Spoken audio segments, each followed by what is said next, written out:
This season is all about providing hope and reassurance for those who need it, as much as it is about decorations, food, and, well, all the traditions. On today's page of Jamaica magazine, we're giving you hope and a reason to smile despite the challenges this season by sharing the stories of people who, despite life's difficulties, are powering through. You absolutely can't afford to miss out on anything from today's show, so do stay with us.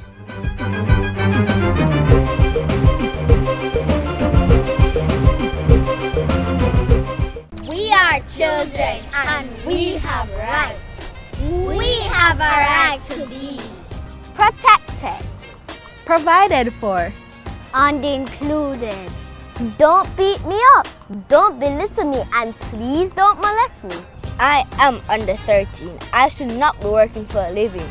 That is child labor. It is illegal. Stop leaving me alone. I am too young to provide for myself. I need your guidance. Protect our nation's children. They have rights too. To learn more about children's rights, call or visit the offices of the Child Development Agency. Can deaf persons be great dancers? Are deaf dancers great dancers? Today we share the stories of 3 deaf dance students at the Edna Manley College of the Visual and Performing Arts. Stories of hope, perseverance, and yes, stories of greatness. Take a look. There's a sort of purposeful selection of the sequence in these human movements. The symbolic significance of hands massaging the air and feet beating to the vibrations of songs. They're focused, energized, ready, and raring to go. If you think about it, they are just like you and I. Well, of course, that's if you can dance. But one thing might be different. I've been deaf for 23 years. And I've been dancing for 10 years. I've been deaf for 21 years, and I've been dancing for 14 years. So I've been hard of hearing ever since I was born until now, and I've been dancing for 16 years.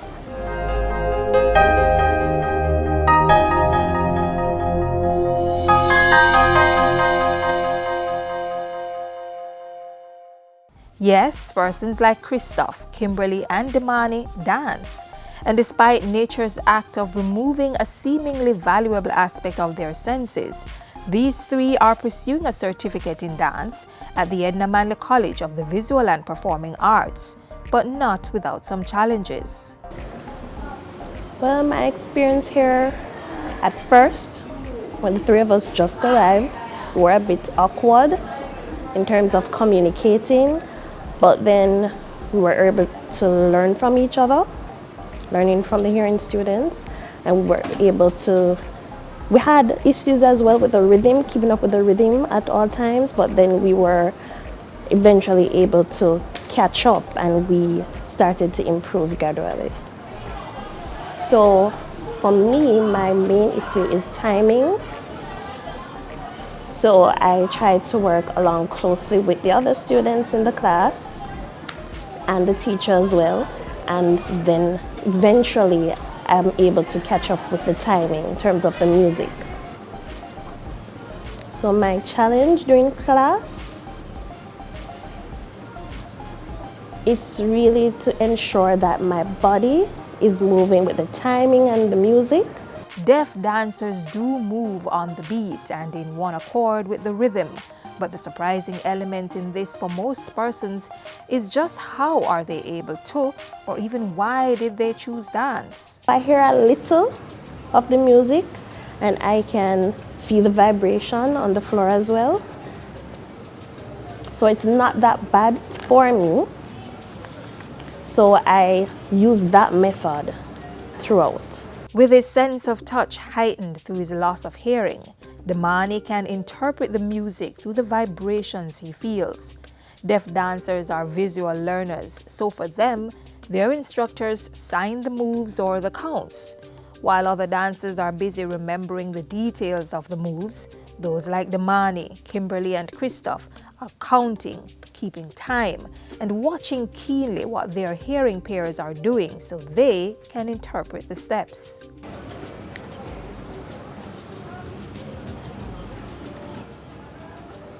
So I chose to study dancing because dancing is my life. It's my passion ever since. So I want to learn more and more about dancing. I don't want to give up. I don't want to stop. I want to continue.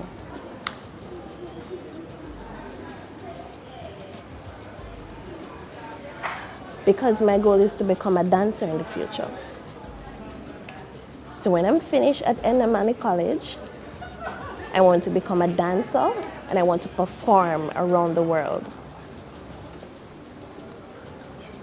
So my goal is to become a dance teacher so that I can empower younger deaf children who really love dancing and empower them so that they can, be as good as I am. It's their turn. But for acting dean at the School of Dance, being deaf is not the biggest obstacle for becoming a great dancer. I don't want to describe what we have as challenges. I want to describe them as opportunities to learn.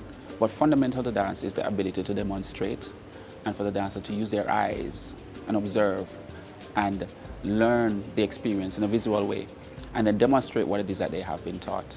I think one of the interesting things about the deaf students is that their other senses are heightened.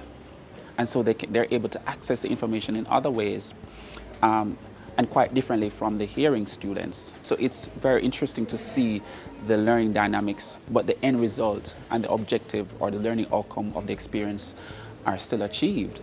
And we're very happy about that because ultimately we want them to succeed. And while for the school it is the first time opening its gates to persons like Christoph, Kimberly and Damani to study dance, they're eager to receive the information and we're inspired by this drive to learn and to succeed. So even though we have an interpreter, the interpreter is also learning from the experience because we have interpreters who have never been in a school environment like this where dance is concerned. So they're also learning new language. It somehow feels as though they've brought more to us. For many of the deaf community, the fear of fitting in lingers.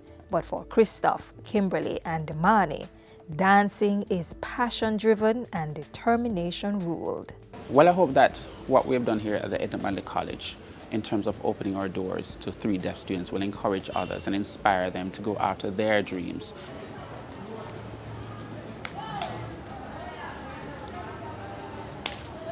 So I remember in high school, there was a quote that says, "I believe I can achieve." I go by that. So in the Bible, it talks about, "I can do all things through Christ who strengthens me." I believe I can achieve.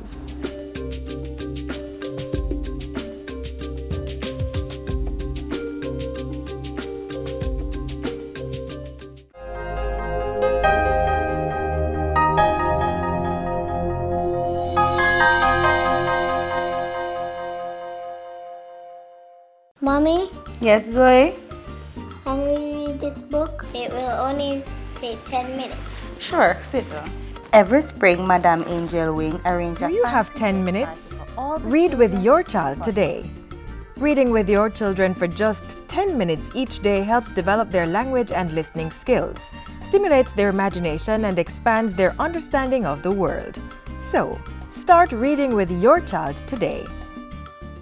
This holiday season, we encourage you to look out for those who are disabled. You never know how impactful that may be to your life. We now bring you the story of Tamika Carruthers-Facey, who became permanently blind in her mid-20s and despite this, has not been discouraged from pursuing her dreams.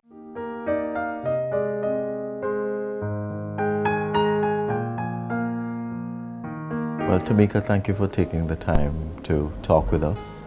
It's our responsibility to celebrate women who have done exceptionally well in their fields of specialization.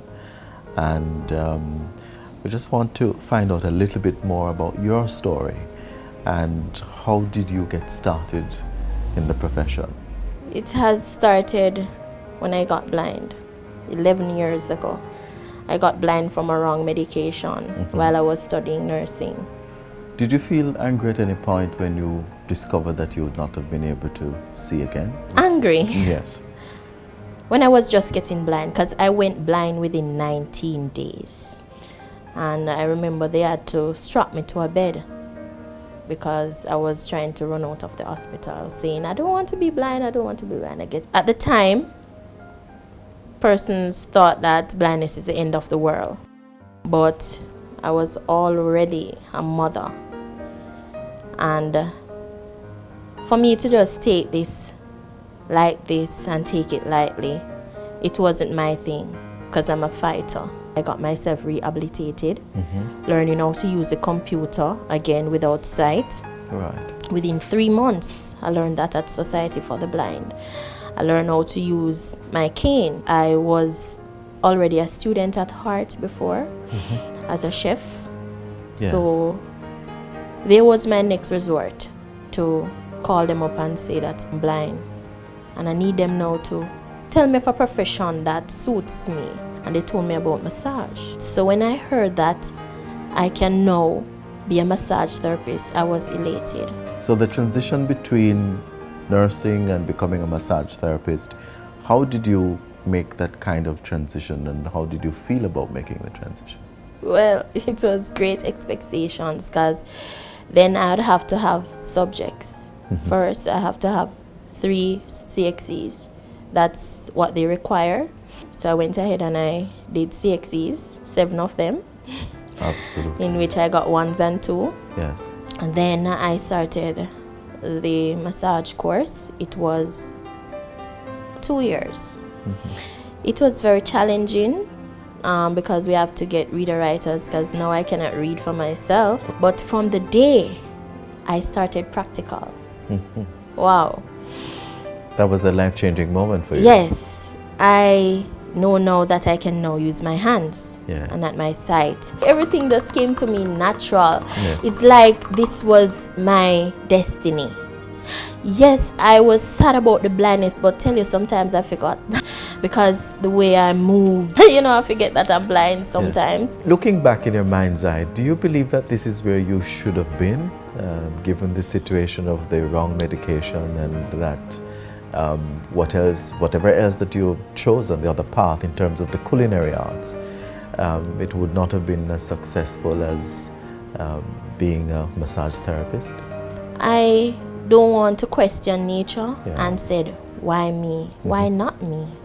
Because when I look back on my life being a chef and also was attending training to be a nurse, I don't know what type of nurse I would be, but I can say I'm an extraordinary massage therapist. There are many young women, young girls in particular, who have dreams, great dreams to become successful, but at some point have the doubt, and they don't feel as if they can be as triumphant as they possibly can. What kind of advice would you give to those people to live their dream and get them to where they ought to be? Sky's the limit. Use your challenges as a stepping stone.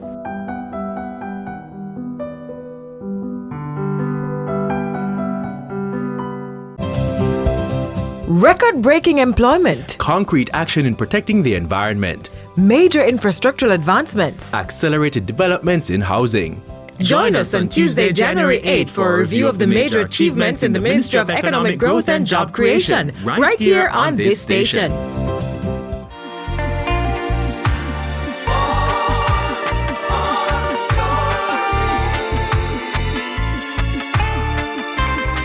The future of any nation is its children. They all deserve our love and our support. This is the story of a child living through the challenges of autism.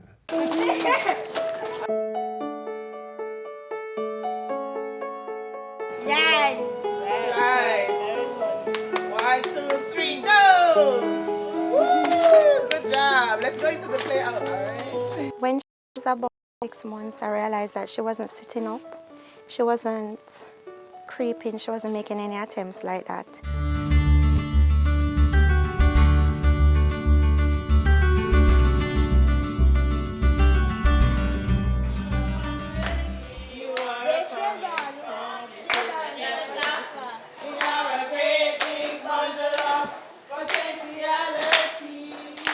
As a newborn baby coming up, she didn't cry. She hardly cried and she didn't interact with me, really. She would make eye contact now and then. One of the signs of autism is that the children do not make eye contact. They tend to have sensitivity of their hand middles, their foot bottoms, and their mouths, oral sensitivity. Some of them take a long time to get used to changes, to different situations, to different persons. Adriana would be on the moderate to severe level of the spectrum, and she also has something called global developmental delays, meaning several areas of her development are affected. Listen to the... Very good. Good job. We're going to go to your favorite place ever, to the play field. Time to pack up, Adriana. Time to pack up. For the child with autism, it's very difficult to move from one activity to another. Adriana has problems with those. Well, I have to find ways to distract her, like I'll sing with her. I'll say a favorite poem or something that will distract her. I give her a toy that will distract her from what she's doing and get her interested in something else.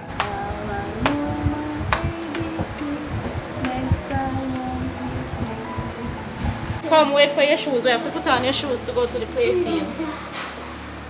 Come here. Come this way. Come, we're going to the swing. Going to the swing.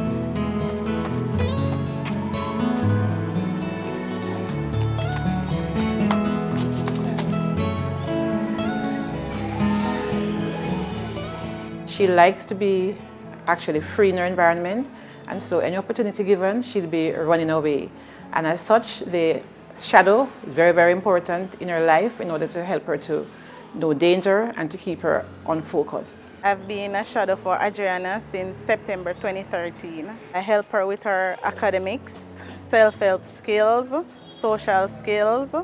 For instance, carrying her to the playground. In all areas, I watch her for the whole day that she's at school.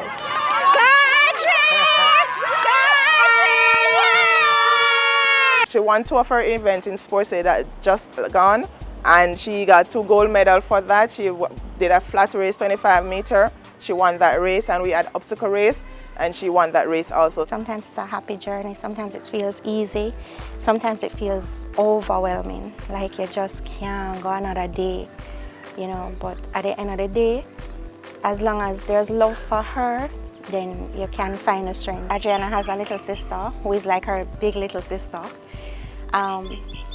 When Adriana should have been the one maybe helping to put baby to sleep, baby is the one helping to put Adriana to sleep. She will follow whatever Elisa does. She will listen. Her big brother, DeMarco, he's 14, going 15, and he has been, from Adriana was a baby, he wanted to change diapers. He wanted to take care of his sister, and he still does. Her daddy he's a good support too. Her dad picks her up every morning, takes her home every evening. I wouldn't miss it for the world. I would do it every day, every day.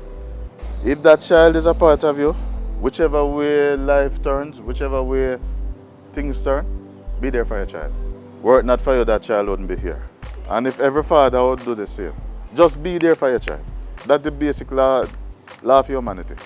Be there for your child.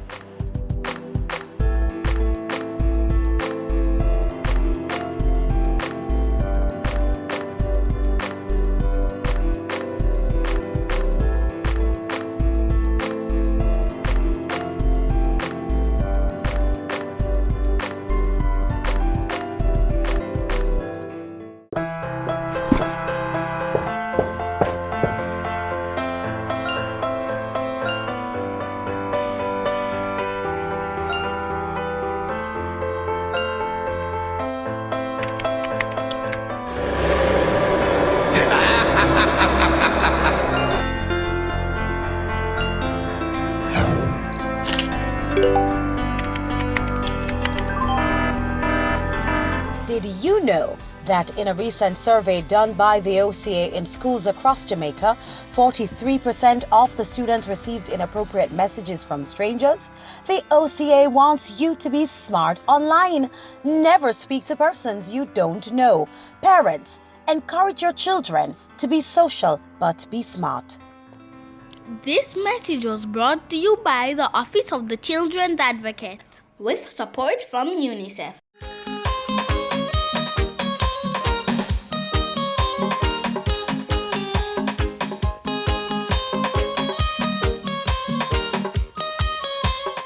It's a story of hope, literally.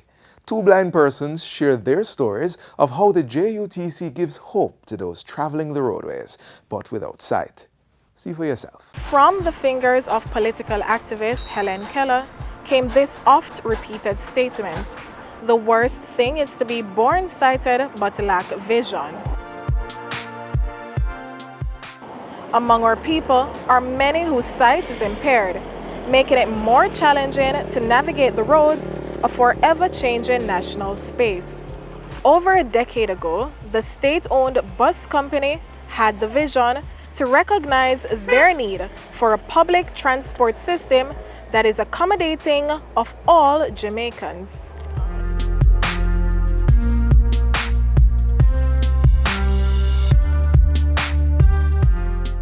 I lose my sight. It's going from 89, totally blind, 2004.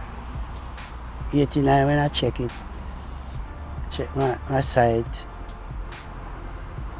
5% in the left eye and 95 in the right eye.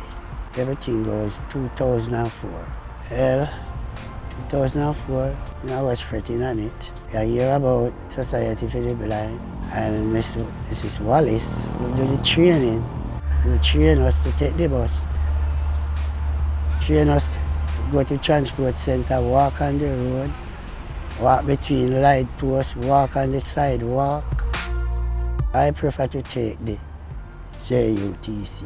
When I take the bus to the transport center, boy, the customer service is very nice. They ask you where you're going and then take you downstairs or upstairs and then put you on a seat to sit down. Sometimes they wait on you till the bus comes and put you inside the bus and tell the driver, where to let you off. Since 2005, the JUTC began offering a disabled service, and we did so recognizing that there are other forms of transportation service or operators who do not provide a similar service to members of the disabled community. We recognize that they're an important part of the traveling community, and it is in fact incumbent on us, being a government-run entity, to provide such a service for those who may not otherwise be able to access private transportation services. Over the course of that period, we have also imported several units, several specially designed buses for persons with varying degrees of disability. We have a cadre of customer service representatives who have been introduced to a wide range of customer service related responsibilities and functions. In fact, 10 to 12 of them who are rostered weekly to provide critical care to members of the disabled community. Our customer service agents take them to and from the buses, and of course anywhere within the location of the Halfway Tree Transport Center. They also provide sanitary support for them. I lost my sight last year, February. Taking the transport, sometimes I'm feeling excited. Sometimes, not all times. Because taking the transport, I can miss my steps. When crossing the road, sometimes I'm feeling down. Nervous, like, can't wait to get over it. I can cross in the road, anything can hit me. So those things will run in my intention. Yeah, and hole can be there. And even though the cane will drop in the hole sometime, you can still do wrong things and drop same way. So them something always come up in my thought at all times. Crossing the road, taking the vehicle. And sometimes tears come at my eyes because the way how the person react, people will see me. Some of them will say, you're not blind. And you act like you're blind because your eyes don't look like you're blind. Part of the training involves engaging the Disabilities Foundation to see how it is that we ought to care for members of the disabled community. So for example, there is in fact a particular standard and protocol in which persons who are blind, for example, ought to be carried around. One day I was at the bus stop. I took a bus 46 from downtown, and I asked tell the driver, I said, I'm going at Union Square Jug Serve. And it was a woman driver, and believe you me, when the lady reached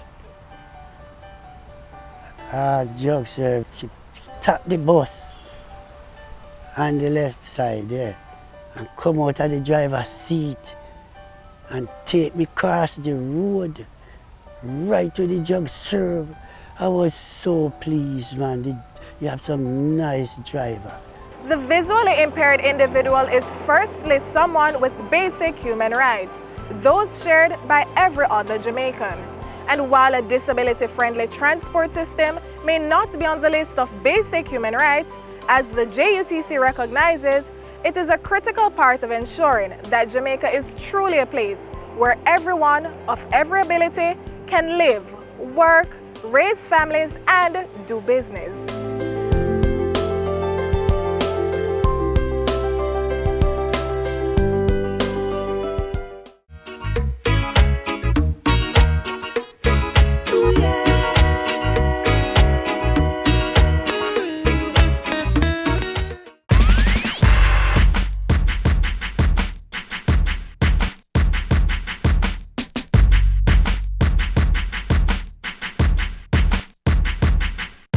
We've heard stories from the deaf, the blind, and the autistic.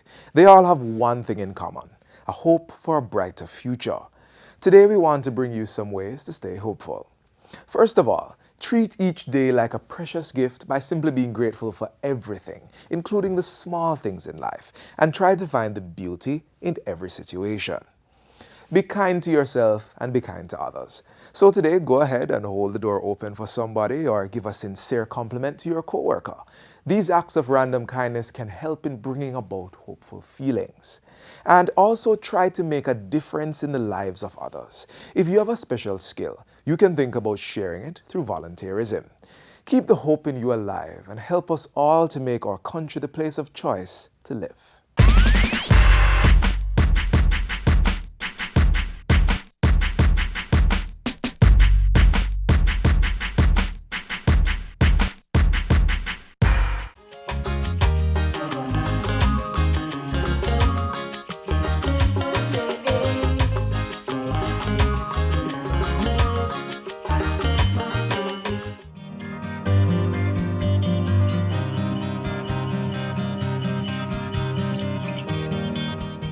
And this is where we'll have to leave you for today's show, but we hope you were inspired to do a good deed.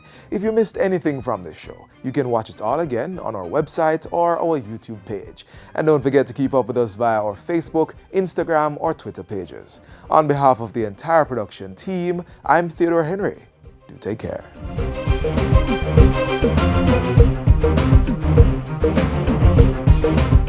This has been a production of the Jamaica Information Service, the voice of Jamaica.